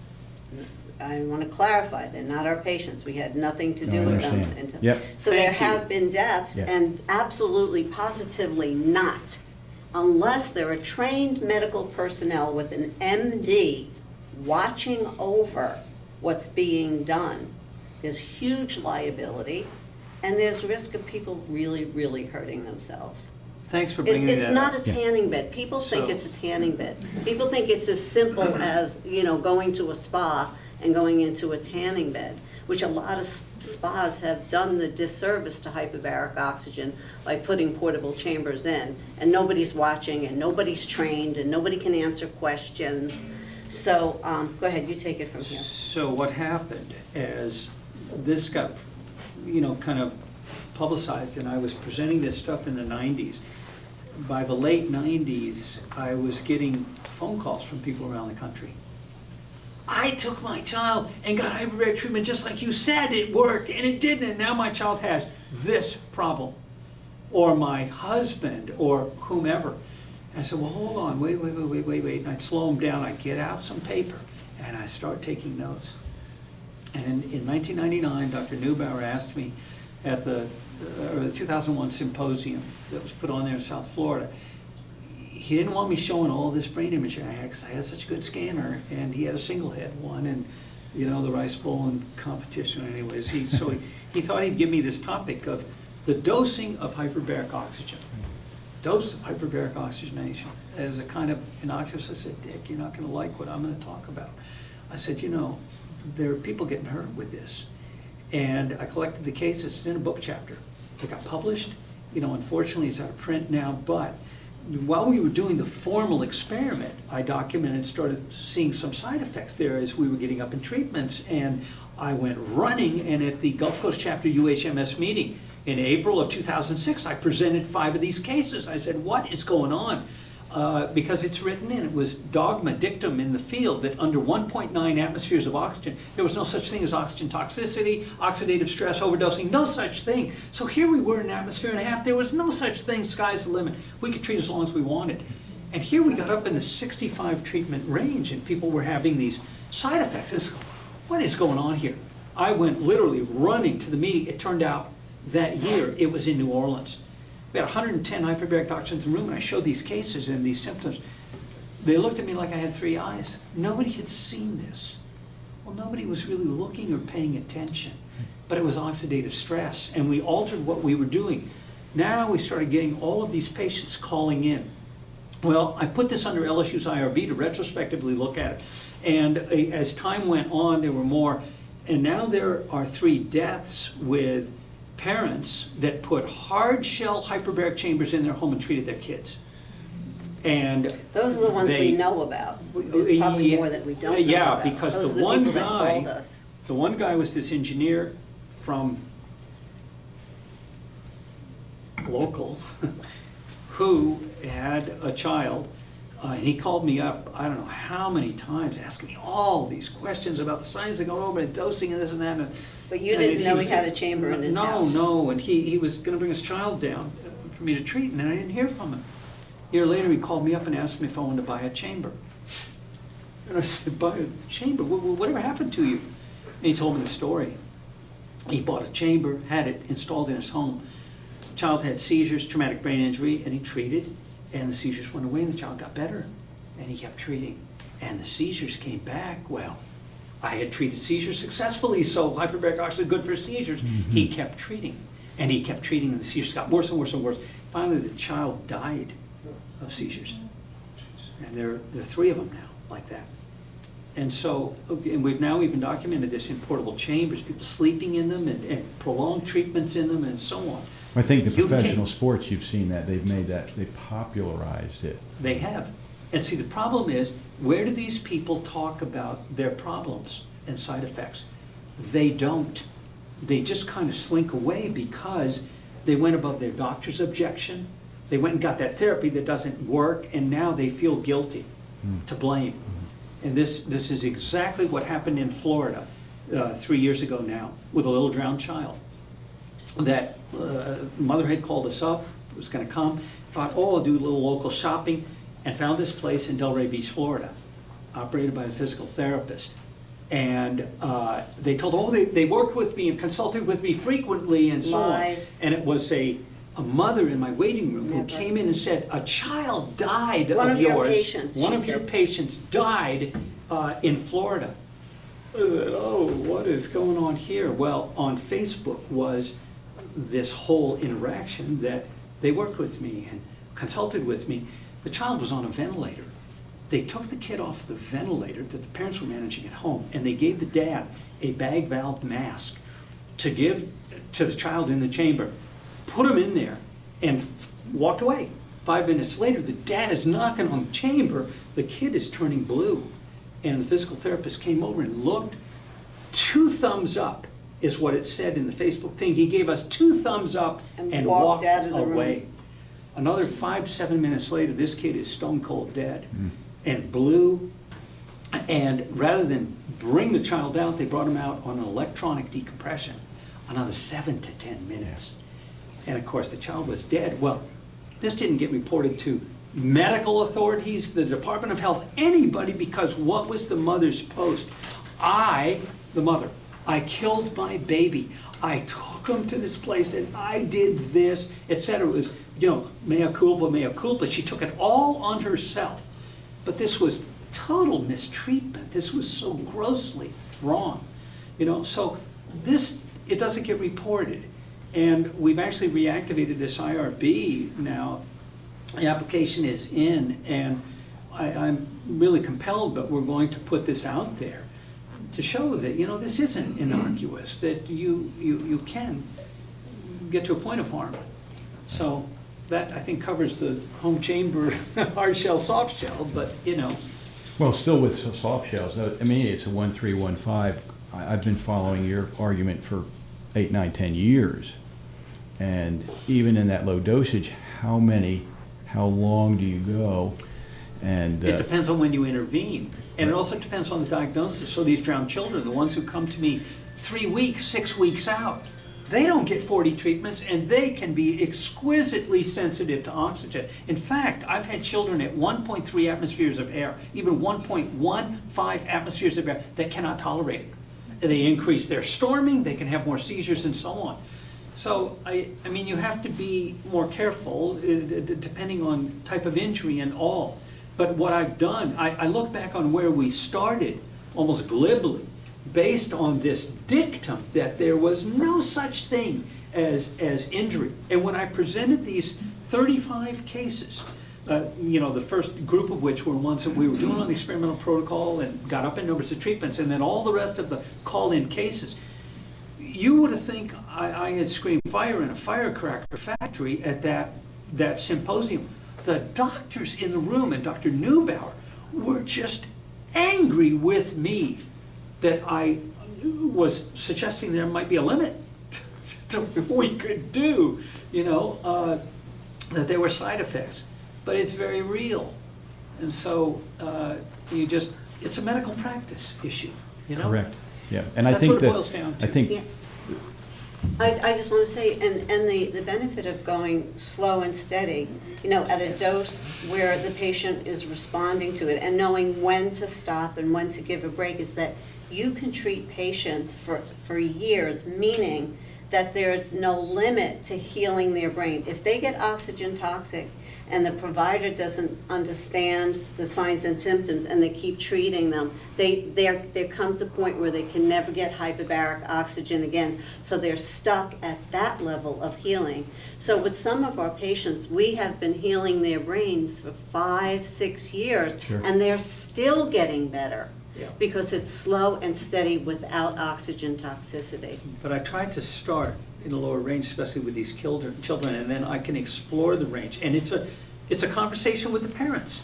Look, I can't tell how your child is going to respond, but we're going to be very careful here, and we're going to look. And actually, so many of them are demanding that they want, more is better. They don't the kind of understand myth. that less Yeah, is more. and so that's a lot of the Right? discussions, Yeah. yes, Less that we is more. have. To kind of tiptoe through this thing. But again, it's a practice of medicine issue. And you try to find, that's why the QEEG now and the live look at it gives me a starting point. But the kids are tough because they're not cooperative. Well, there's so many medical specialties, so you have a gastro issue, you go to the gastro specialist, right? So you have the opportunity to get hyperbaric oxygen, you need to go to a doctor or a medical clinic that has that experience. You don't just buy a chamber and jump in it and think that you know what you're doing. So there's the risk, right, I think. Yeah. That's the point. Dr. Harch, are you familiar with the WAVI? With what? WAVI testing? It's WAVI? W-A-V. It's a cousin to the QEEG. Is that a brand name of one Yes, of the? it Yeah. is. Right. No, It's a head unit. It measures electrical activity before, during, and after, in an effort to try to follow what you were just describing. That's really been my approach recently, is to try to see what's that brain telling us? What happens after a certain dosage? And then, of course, subjectively, patient or parent, what are their responses, and going from there. But it always feels like, how do you ultimately know? Again, it's clinical practice of medicine. People always like to ask that, and we just had this discussion earlier, I think with Melissa, about looking at outcomes for traumatic brain injury studies, or Jim Hooker asking about it. If you look at the way we try to look at these studies, I designed them to try to appeal to everyone in the neurological community, neurosurgical, neuropsychological, doing, what are accepted proofing instruments that you could use. But when we went to the FDA, what did the FDA want to see? They didn't care about the imaging. They didn't care about EEGs. They didn't care about anything else. What they wanted was a broad-based symptom questionnaire. And I was floored. They told me what they didn't like, and I finally turned around and I go, look, guys, I don't care what I use. You tell me what you want and what you'll believe and accept. That is the only thing that's important. And it's like, oh, okay, well, well, we would tell you we would like to see a symptom questionnaire. So now if you go to the study by Dr. Lynn Weaver, The BEMA study, look at the conclusion. In the last part of the conclusion section, they looked at everything. Neuropsychological testing, imaging, sleep studies, balance testing, inner ear function, everything. And at the end of the day, the one thing that registered improvement or not was the symptom questionnaire that the FDA recommended that we used, that they then put in their study also. And when you get right down to it, it's really the basis of the practice of medicine. What do we do? People come into our offices, they've got complaints. It's symptoms. And you read of them physically and physical exam. Are they sick? Are they not? Etc. And when they come back after you've treated them, what are we looking at? It's symptoms and the read and so on. So it's a practice of medicine issue. It's the foundation of medicine. And so the academics, yeah, well, did you measure this and that? Yeah, well, we did, but we also showed it with symptoms. Well, the impact you've had, I'll give you one other example. I've been in the professional sports world for, this will be my 26th year. And for 24 years, right, concussion, you know, the old adage was, I'll go to a fight and a hockey game will break out. Oh, yes. Right? Yeah. Now I get a call. Now I get calls. And the challenge for me is a high profile, right? There isn't an easy prescriptive, right, that we'd all agree. Is it 5 visits? Is it 10 visits? Is it 3? It's to symptom plateau. Again, it's a practice of medicine issue. Someone's all better, or they're saying, hey, I'm better. You don't keep pounding them with whatever therapy you're giving them, or keep the drugs going on a long-term basis. You may not need it, especially for an acute injury like this. Yes. And the reality is, if you get them soon enough, within 3-5 days, vast majority of them, it's 2-3 treatments. Yeah. Yeah. And in that pressure range, there's kind of a range there where they're responsive. And it goes back to the German studies where they looked at dosing in acute severe traumatic brain injury and acute severe stroke. Brain is sensitive, in that pressure range. I helped participate double-blind randomized with UNC, Dr. Jason Mihalik, in an acute concussion. And it was the medical board that shut down that clinic back in Raleigh in those days that stopped us from what was grant funded, 160. We never got past 12. Yeah. But it was five sessions based upon that short acute injury. Yes. And well, we'll have more time. I thank you for Yes.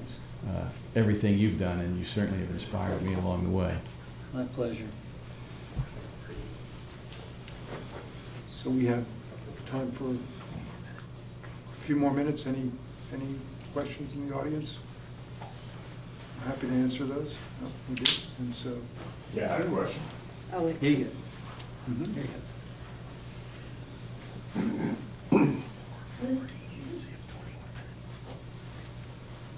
Thank you very much, Doctor. Oh, I appreciate your words today. It's been quite elucidating and very encouraging to hear about all the different ways that this treatment has benefited many different people.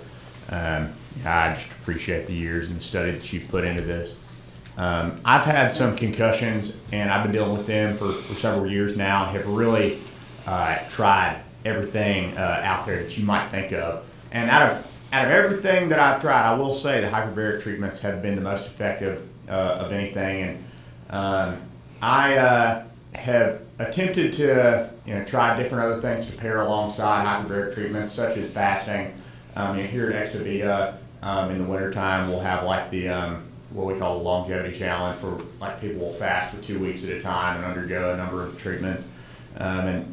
I've found that fasting while doing this has been particularly effective as well. It just feels like my brain comes alive in a special way, and it's like, I don't know, I've never felt anything quite like that. Would you suggest anything else to like pair alongside hyperbaric treatments similar to fasting, or would you have any thoughts about fasting in conjunction with hyperbaric treatments? well, fasting is kind of a hormetic stress. You're turning on some of these survival genes and all. It's also changing and probably minimizing the amount of sugar in your diet, obviously, for 2 weeks or however long you fast. And those all have beneficial effects.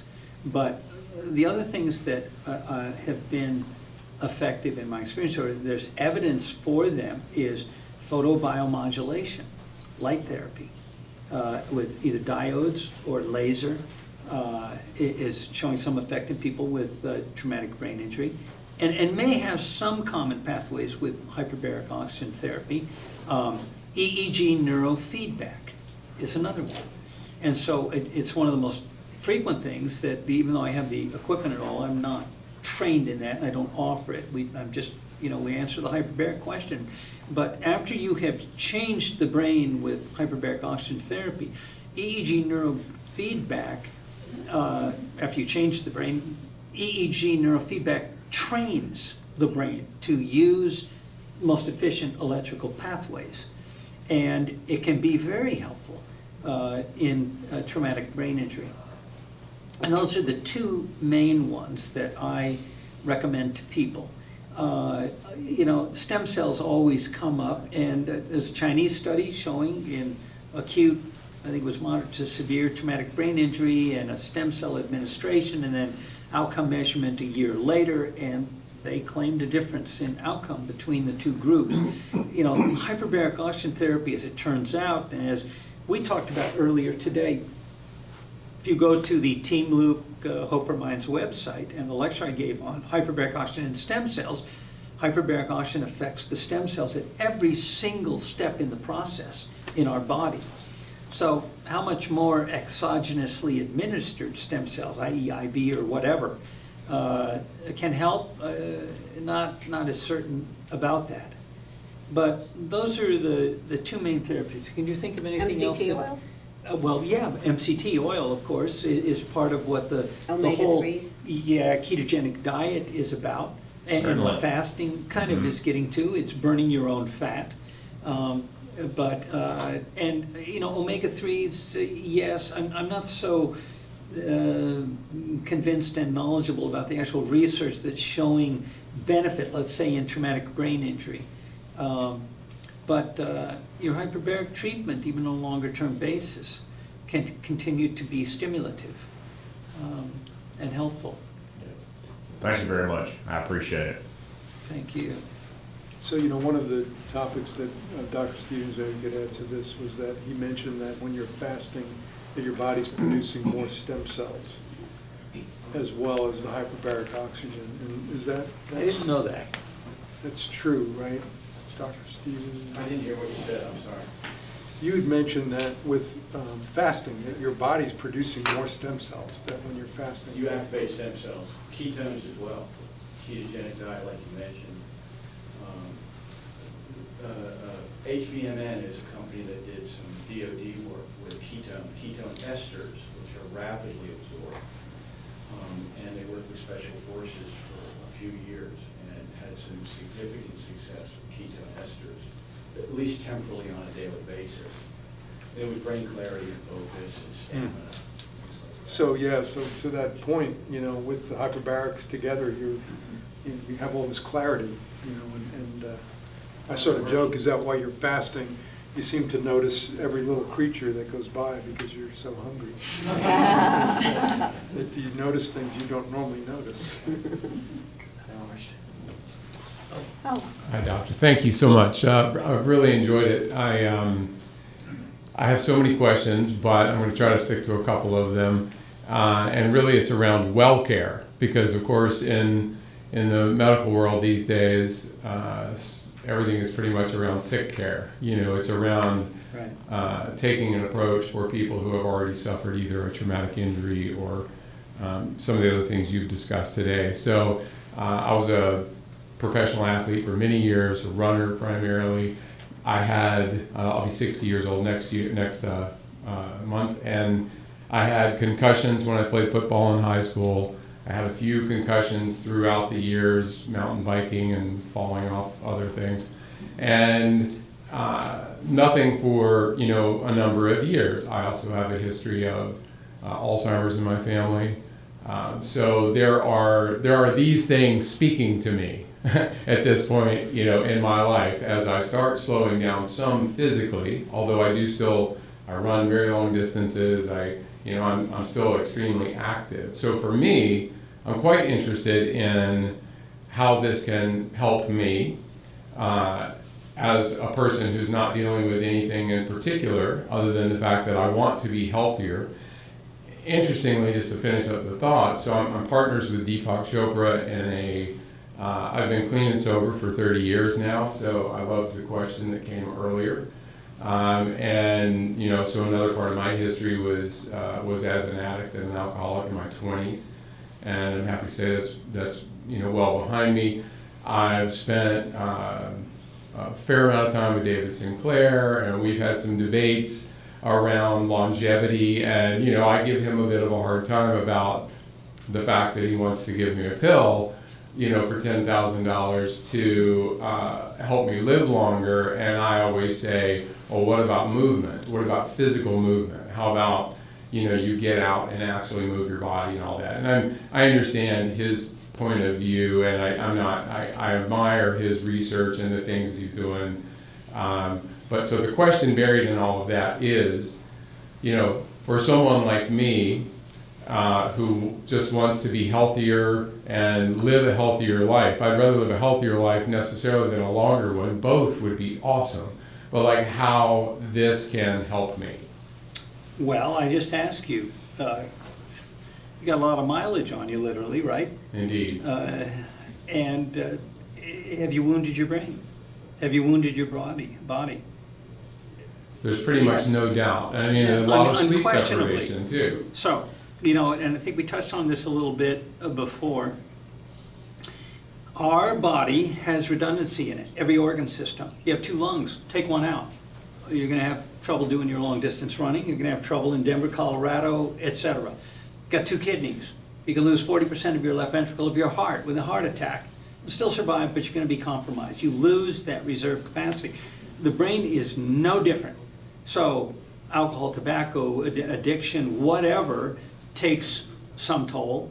Now, you modulated that with all your aerobic exercise and other fitness and so on, but I'm sure there are other things in there. You've had concussions as well. Study done in 1980 by Dr. Ewing, neuropsychologist. 2 groups of college students. One that had had a mild concussion, but marked by transient loss of consciousness 2.5 years before, but were now completely asymptomatic in college doing their work. Matched to another group, no concussion. Neither group with any other neurological disease. They did some cognitive testing on them, and the 2 groups were matched. Put them in an altitude chamber and took them to 11,800 feet, Leadville, Colorado, equivalent to, essentially, and had them repeat the testing. And what happened? The ones with the previous concussion had about a 10% or so reduction in performance. And we know, by the way traumatic brain injury is, you don't completely repair that damage. You're damaging the white matter, so you lose some of these white matter tracts. Well, what happens? The residual ones sprout to try to take over the lost connection. So what do you have now? Reduced bandwidth, sending the same amount of information over lesser tracts. And where do you get compromised with that? Stress conditions, sleep deprivation, hypoxia, whatever. Multitasking. Multitasking, exactly. Being in an environment where there's a lot of activity, like Kids. the mall on a Saturday Yes. morning with kids screaming, or you know, an amusement park with the music, you know. So the residual, the signature is still there, not completely repaired at all. So at your point, we are the sum total of everything that's insulted us all those years and whatever we've done to kind of ameliorate it, your running, your activity, your healthy living, and so on. You know, hopefully a healthy, clean diet, getting back to the Greek, you know, prescription for health. It's diet, clean diet, work, exercise, relationships, love, balance in your life. This could help you. And what we've talked about with, you know, where is this acting? It's acting at our DNA level, among others. There are many targets in the body, but we're also affecting potentially longevity and decreasing the senescence effects. So I tell people we start with repair. We do a block of treatment, and then we look symptomatically on intermittent treatment on a longer term. So this could help you. Yeah, Yes. Beautiful answer, and I appreciate that. And I do, it's interesting, about 5 years ago, I really changed some habits, and people ask, like, how do you train for the things that you do? I'm still running 100 milers and that kind of thing. I'm like, well, the top priority is sleep, far and away is sleep. My second priority is hydration. My third is, nutrition and diet. I don't like the word diet, and I'm so glad to hear you say, I'm so glad to hear you say like a Greek diet, or because I've never fasted other than, I try not to eat past 7 o'clock at night, and I wake up in the morning and I eat when I'm hungry, not on a schedule. Yeah. And I know there's always a new cool diet and things to do that, but I think it's mostly just eating, as you said. That's what I'm using the term diet as. Yeah, no doubt. Clean, healthy, I understand. balanced food intake. Yeah. Unadulterated, best you can. I have one more question, and it's around, by the way, I did a few sessions here just this past week, because just yesterday, and this won't surprise you either, after about 160,000 miles of running in my life, I had PRP and hyaluronic acid injection a couple of weeks ago, and then another one yesterday. So I did a few sessions this past week before the knee injection yesterday. So we'll have to wait and see how it goes after a little bit. But I was very encouraged by the folks here, right here at this facility, that gave me what I think was some really good advice to get that done and kind of hypercharge things before I got that injection. The question is, starting, and you've mentioned scans, brain scans, this and that, like how important is it if you're going to enter a period of time where you're going to do 20 or 40 or 60 sessions or whatever that is, to get a before and after look? I understand that ideally you get before, during, and after, but like how important is it to get some sort of a look? To my knowledge, I've never had a brain scan unless somebody did it while I was sleeping or something. It's only if you want proof. It's only if you're curious, or if you need it for court. If I you want am to know what your curious. brain looks like and see what state it's in. I like data, Okay, so get a I functional would brain love. scan. But yeah. I'm using it to initiate the dosing and looking at the response to multiple doses. I don't do it in the middle of it unless, it didn't give me a good indication, the patients aren't really improving, or they are, and now it's, well, do we want to take a look at some others or finish? But it's not, spec brain imaging, for instance, I only do it in legal cases now, where I have to be documenting, because if we show improvement, it's potential that it's going to have to be in a life care plan. So it's a matter of proving it on that patient with as much documentation as we can get. But the average person who comes to see me, I don't spec brain them. I do strongly encourage them to do, let me QEEG dose them at the beginning. But it's only if you want to. If you want to demonstrate for yourself, or you're the engineer, you want some hard proof, before and after, then okay, go ahead and do that documentary spec scan to begin with, and then at some point after. But they're tricky. But he's already had a few treatments, so your brain is forever changed. Yeah, So but you don't know what your baseline is. 'Cause Tell you my already wife did- that.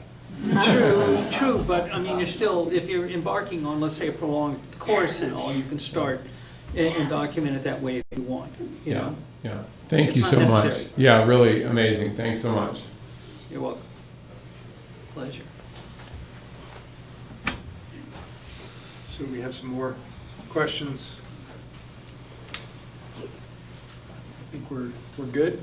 We can wrap it up, and I just have to say, I hope you come back. And Well, if you invite me, I'll come back. and Sure, I'd love to. It's really been quite an education. It's a great forum. Yeah, I appreciate that, and I hope that anybody watching this recognizes the value of your experience, and comes back to follow the conversation that we've had for the last 2 days.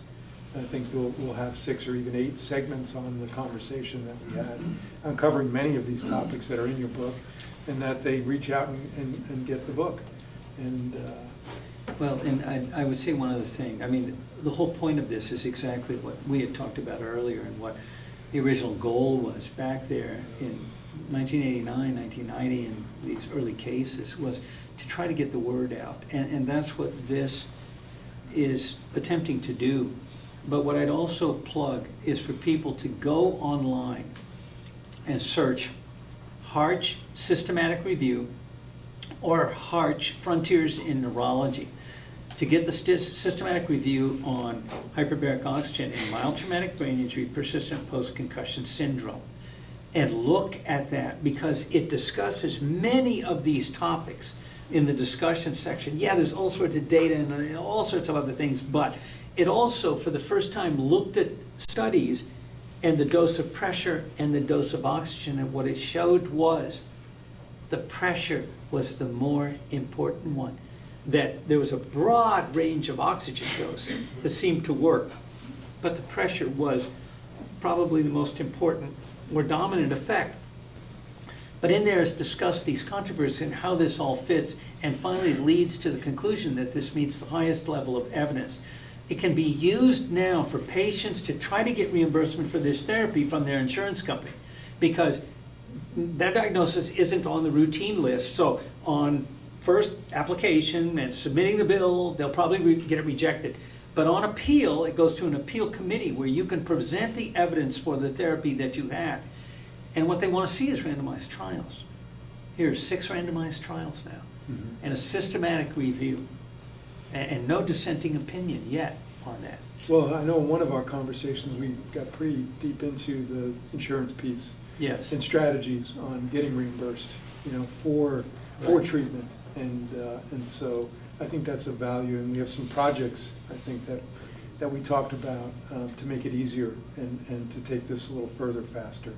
And there is a sense of urgency, clearly, with this project, and as There was a sense of urgency in 1990, well, yeah, it hasn't changed, and I think it's Yeah. accelerating, especially with, you're looking at long haul COVID, and we talked about Yes. that. We Yes. talked about the vaccine injuries and some of those that are coming out and showing up at the clinics, and so covered so many topics, and I think it's important for people to start to pay attention. And the studies you just talked about, those links will be provided with this, because of course this has been recorded and it's going to be posted, so someone couldn't attend, they'll have that opportunity. We're now to the point of understanding this therapy for the first time in 360 years. Yeah. That's what it boils down to.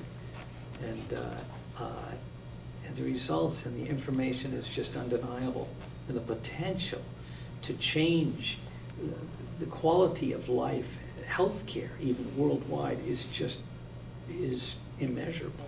Well, one of the things that you brought up earlier in your discussion with Dr. Stevens was the injuries that have occurred, people putting chambers in their homes, and I think it's important to see the medical professionals involved in the dosing and the actual therapy itself. One of the things that I like to point out is there's probably more people died of a drug overdose since we started this program that have died in the history of hyperbarics in the United States. Oh, sure.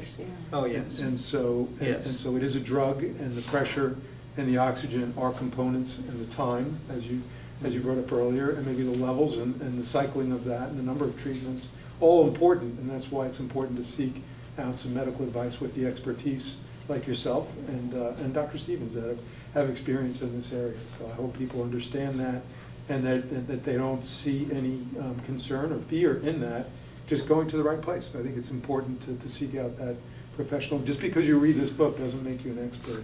No. But I think you'll get the point that there is hope, and if anything that this program, I think, should give people is that there's hope and there's a spirit of humanity behind this project. And I use that term not lightly. Mal Hooper from Australia always says the spirit of humanity, that's what brings the hyperbaric oxygen industry together. So thank you again, and thank you for coming, and I hope everyone has enjoyed this segment presentation.